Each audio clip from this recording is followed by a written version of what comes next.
Thanks for being on. Obviously, didn't like the way we played today. I want to congratulate Maryland. They played better than we did. I didn't like our offense, our defense, and it's on Coach Pikiell. So I didn't have them where they needed to be today. 100% on me, and we have 2 days to get this thing right, and we will. We'll start off with Jerry with questions. Steve, what do you see as the principal issues offensively with this group today? No, our defense was not good today. Our offense was not good. They got to the free throw line. They shot 46% from the floor. So there was nothing that we did well today. And again, that's on me. We turned the ball over 3 times against Michigan today, 15. But again, Coach Turgeon does a great job, and they've been playing really well. And we didn't play the way we need to play in this kind of league to have a chance today. And it was both ends of the ball. It was rebounding. It was everything. That's on me. Was this an effort issue? I mean, it's on me. We just have to play better. This is a really good league, and at all areas. And so we have 2 days to get ready for a really good Indiana team, and we got to play better than that in a league like this. You're not going to beat teams like Maryland. We'll take our next questions from Bobby Darren and then Brian Fonseca. Steve, could you give us an update on Jacob? Looked like he was a little shaken up there at the end. Yeah, he's in the training room right now, so I don't really know anything else other than he's in that training room. Steve, it looked like you guys went to Biles really early and often, and then he just didn't get much touches towards the end of the game. Just what did Maryland do to kind of take him away on the offensive end? Well, I mean, they switched a lot of things. I mean, they did a good job. They're defending at a high level. They have been for the last 4 or 5 games, and they have a lot of switches going on. They did a great job fronting him in the post, and but that wasn't. We had a lot of issues, and that was just one of them. But today, just not a good night for us, and I have to have them ready. We'll go over to Steve Pikiell next. Hey, Steve, when you guys were playing well, you were a joyful, passionate group out there. Is there any concern just about the way the team looks body language-wise, emotion-wise? Today I didn't like, but if you were at the Michigan game, they played with unbelievable emotion and they played with tremendous passion. We didn't win the game, but and they've played all year long with great passion and pride, and they will again today. Today, I don't know if we look tired. I don't know. We just didn't play the Rutgers basketball, and again, that's on me. I know there's a lot of pressure on the team now coming down the stretch. Games remaining to the NCAA tournament. Is there a chance that might be weighing on these guys at all? I mean, we try. As a coaching staff, we try to just play one game. We don't really get caught up, but I know everyone else does. So I'm not naive to. I think there's 100 bracketologists, so I'm not naive to that stuff. It's talked about every 5 seconds, but. We try to go one game at a time if we play well, and then we move on to the next game. And that's what we've tried to do and be focused with this group. And, they're having a good year. We just got to finish some things off. And, I have a lot of confidence in these guys and a lot of confidence in my staff, too. So, today we'll move on. And again, Maryland and Coach Terz, they got to get some credit, too. They came in here and they needed a win, and they played better than we did. We'll go to Aaron Brightman and then back to Jerry after. Coach, shot 11 threes on 23 shot attempts in the first half. How were you? What were your thoughts? You kind of broke in. I didn't hear the question. I'm sorry. Kind of broke out. Sorry, Coach. 11 threes on 23 shots in the first half. Was that part of the game plan coming in, and what were your thoughts on the shot selection in the first half? It's never a part of our game plan to, we want to drive it and we want to get to the free throw line. When we do those things, we're a better basketball team, but we got some good looks too. We need to make a few of them, I think. And I have confidence that these guys can. They just weren't today. And again, Maryland did a good job of staying in front of us and doing a good job of keeping us out of the lane.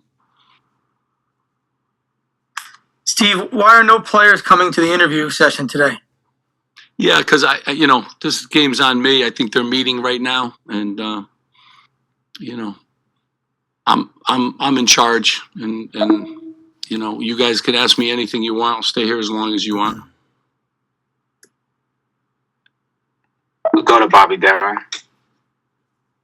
Steve, do you feel like there might be some pressure on the guys with the tournament looming and, trying to end such a long drought? Again, I just want them to play the way Rutgers basketball plays. So, I can't control the phone or any of that stuff, but we're a good basketball team, and when we are connected and play well, we can play with anybody. And today we didn't. So, and again, it's on me. So I got to do a better job. I got to do a better job of having them ready, and and we will. Go over to Richie Schneider. Steve, Ron's struggling from the 3-point line again. What's your message to him going forward? I think he's 6 of his last 51 from 3. Yeah, I tell Ron too all the time, put your phone down. Don't listen to all that stuff. He knows. He's a really good player. I have a lot of faith in Ron. He's a really good player. I want him to get to the free throw line, and I want to rebound. Those are the two things we talk about the most. But I can't control what everyone else talks about. But I know Ron well, and Ron's going to continue to be a really good basketball player for us. So don't get caught up on those things. Ron does a lot of things for us. He does a lot of things, and it's not just shooting. That's one of them. But Ron will bounce back, and Ron's a good player. Go back to Jerry Greeno. Steve, is it too late in the season to make major changes, or will you consider rotational or lineup changes going forward?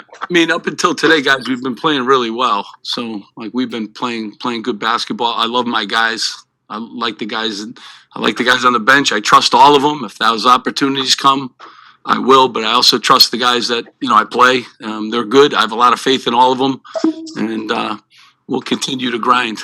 That's what we do, and we'll continue to do that in the best league in the country. Go over to Brian Fonseca.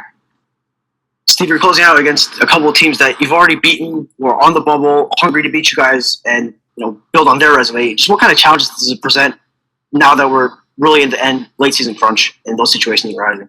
Yeah, every game in this league is challenging. So, I don't know, we got 10, 11, 12 teams out of 14 still fighting for, their lives. So every game in this league is challenging. It doesn't matter if you beat them before or didn't beat them.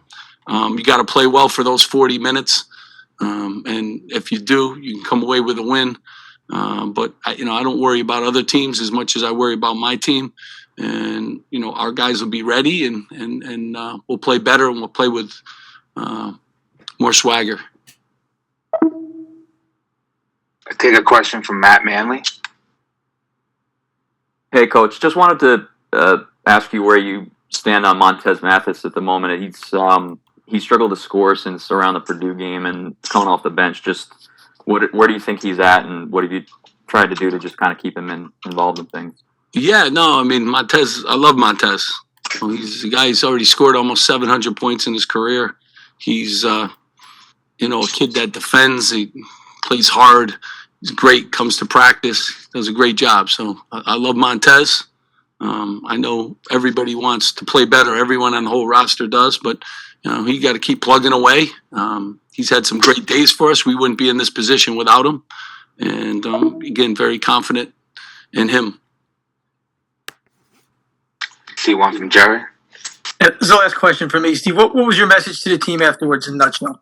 Yeah, no, I just told them the same thing I told you guys. This game was on me, and I didn't do a great job. So, I told them that same thing. And I also told them we got 48 hours, to play a really good Indiana team. And that's the good part of playing. You turn right around, and you got another team that's really good and really hungry too. So, can't have a lot of time to think about it. Get in the training room, and let's get prepared for the next one. Take a question from Steve Pikiell. Hey, Steve, this is a strange question. Is it hard to make this fun for these guys? The quarantine, the empty gymnasium, the late night travel back. Is it got to the point where this has been less joyful than it might have been a year ago? I mean, we certainly miss the fans at the RAC. We have the best fans in the country. You certainly do. And it's, it's just everything's different. I mean, everything's different. And their lives are, isolated a lot with their phones. Try to keep them focused, try to make some normalcy for them. But there is very little of that. So, yeah, I do. I always worry about that. I wouldn't want our players. This isn't a normal college experience. But they've done a really good job. And I mean, a real tip of the hat. Some teams haven't even played games. Some teams missed a zillion games. These guys have been unbelievable and taking care of themselves and staying away from problems and staying away from quarantines. And, it's not easy. Everything's virtual. And, their 2 hours with me are probably, the part of their normal day. And then they wear that mask every other time. So, I got to give them a tip of the hat. I'm really proud of them for that. I know the game didn't go the way we want to today, but the reality is these kids deserve a lot of credit, for all the work that they've done. And, our athletic director, too, Pat Hobbs, and Dr. Bouchard, our medical people and the testing people. I mean, the work that has gone into having a season here has been unbelievable. And, just very thankful that my staff and the players, and I remind them every day, don't go out, don't talk to anybody you haven't seen, stay away from people. It's just not normal. But in order to have a season, they've been able to do that. So, just very, very thankful for all the sacrifices that they've made. Have anything else for Coach, Steve, or anyone else? Guys, good. Guys, thanks for being Coach. on. Always appreciate it. Thank you.